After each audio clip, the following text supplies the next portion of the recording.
Langit senja di desa Mekarjati membias cahaya oranye keemasan, memantul di hamparan ladang sawit yang membentang luas. Kicauan burang-burang seakan mengiringi langkah Budi Santoso yang penuh harap. Baju kemeja yang sedikit lusuh, celana panjang yang sudah pudar warnanya, dan sepatu boot yang masih berjejak sisa lumpur tak sedikit pun mengurangi keyakinannya. Sore itu, Budi memberanikan diri. Setelah bertahan-tahan menabung dari hasil jerih payahnya sebagai buruh sawit, ia ingin melamar seorang gadis, pujaan hatinya, Rina Wulandari. Ketukan di pintu rumah Rina membuat jantung Budi berdebar kencang. Ia sudah membayangkan senyum manis Rina saat melihatnya, membayangkan restu dari kedua orang tuanya.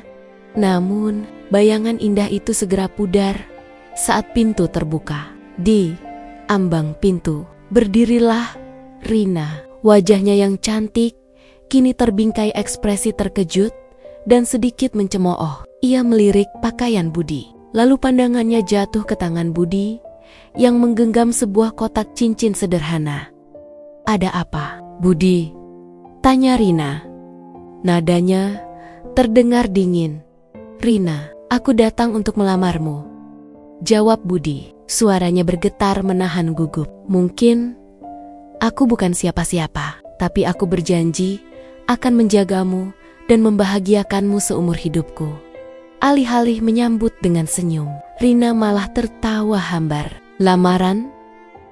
Budi, kau serius? Dengan apa kau mau melamarku? Dengan bau lumpur dari ladang sawit itu? Tidakkah kau lihat siapa aku? Aku pantas mendapatkan yang lebih baik dari seorang buruh sepertimu." Tawa itu terasa lebih menyakitkan daripada tamparan. Budi terdiam, matanya menatap nanar. Rina seolah sengaja menambahkan garam ke luka di hatinya. Di belakang Rina, seorang pria muncul. Ia mengenakan seragam polisi yang rapi dan memancarkan aura wibawa. Namanya Kevin Anggara. "Maaf Budi," ucap Rina sambil menggandeng lengan Kevin dengan bangga. "Aku sudah memilih. Kevin adalah calon suamiku. Dia punya pekerjaan yang layak, masa depan yang cerah. Aku tidak akan pernah mau hidup sengsara bersamamu."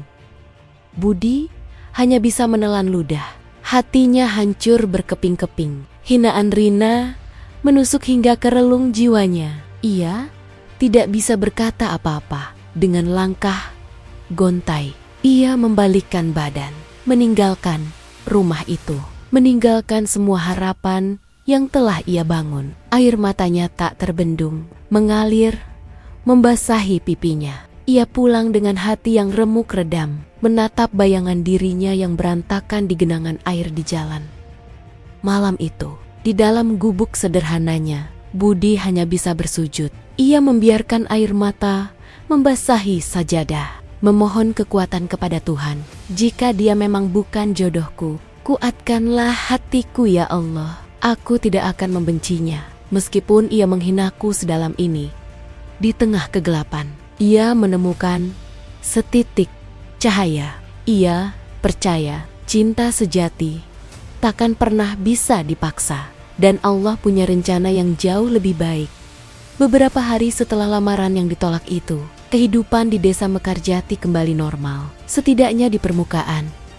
Namun, bagi Budi, setiap hari adalah ujian. Rina dan Kevin sering terlihat bersama, seolah sengaja memamerkan hubungan mereka.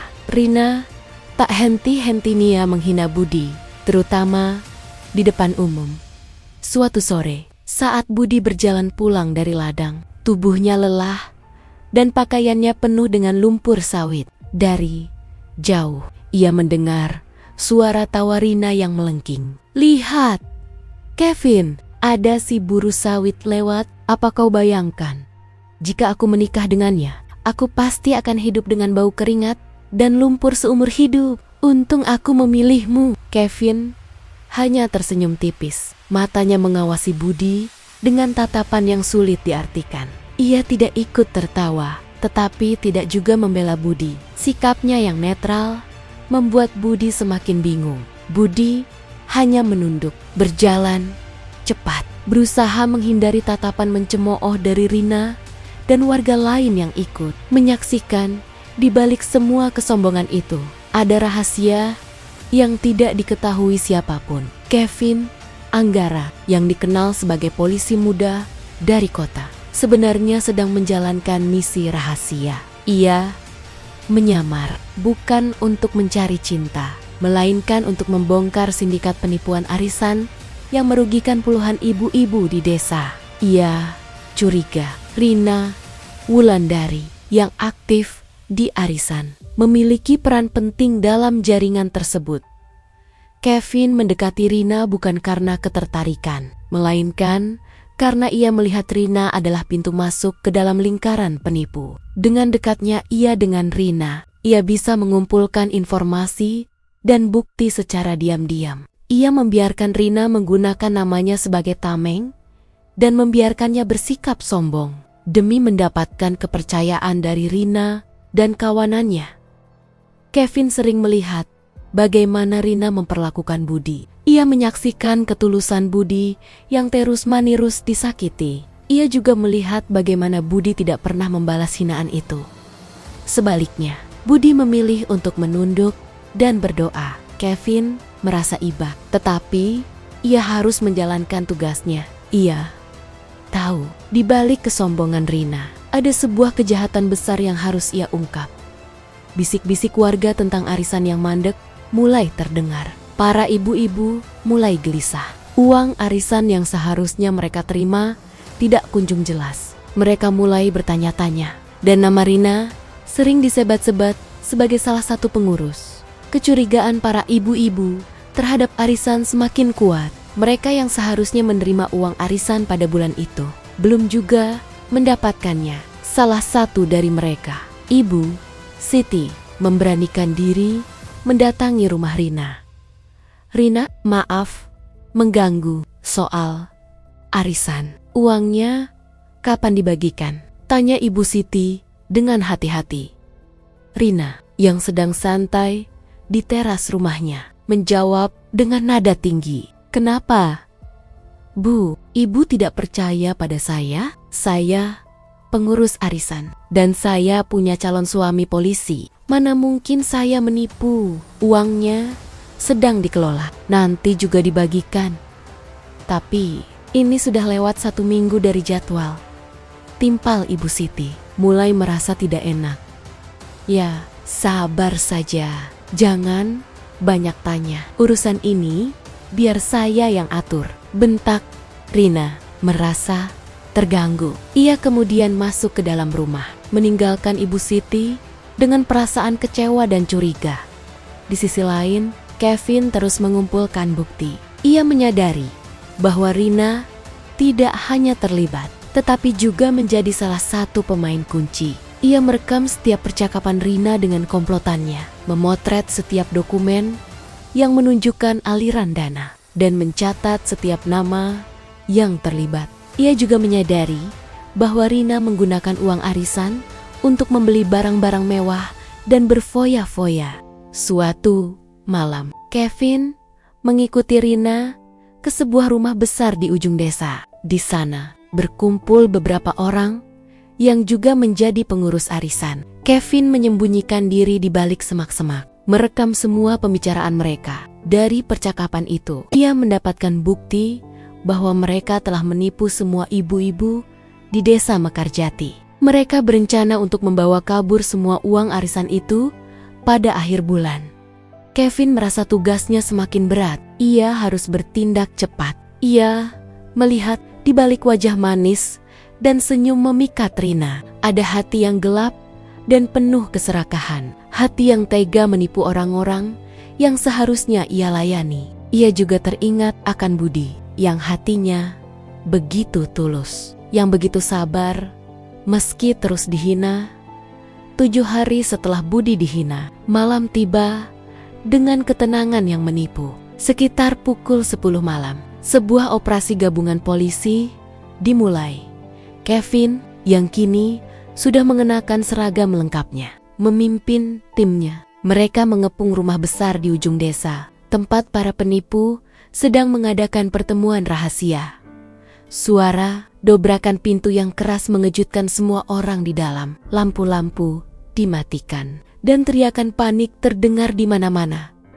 Rina yang sedang duduk santai terlonjak. Kaget ia melihat Kevin yang kini berdiri gagah di hadapannya dengan seragam lengkap.